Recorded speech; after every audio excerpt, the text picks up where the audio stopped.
Jay, you try to compartmentalize as an athlete, as a coach, but you have to deal with certain things. But now you're on the court. None of that matters when you're between the lines. But it actually forces you to be closer together. Right. But today, from an X's and O's standpoint, they couldn't execute against that zone, especially down the stretch. They couldn't score. Well, when you watch the game, that's why when we saw, if that's Theo Pinson for North Carolina when he played against Duke or against Syracuse, you have somebody like him in the middle of the zone who could be a playmaker. I was kind of shocked that Miles Bridges wasn't more in the middle of the zone. You saw more Kenny Goins or you saw Jaren Jackson. And look, Michigan State averages 19.5 assists per game. They're one of the top teams in the nation. Today they had 11 assists and 14 turnovers because they just kept passing the ball around the top perimeter of that zone, and they couldn't get any action from the middle of the gap.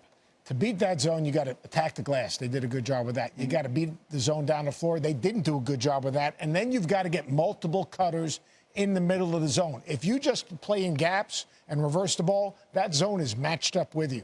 You got to get guys in and out and a second cutter through, so now you can distort the zone. They didn't do that. They settled. They played deep into the clock. That's not Michigan State basketball. But let's give Syracuse credit.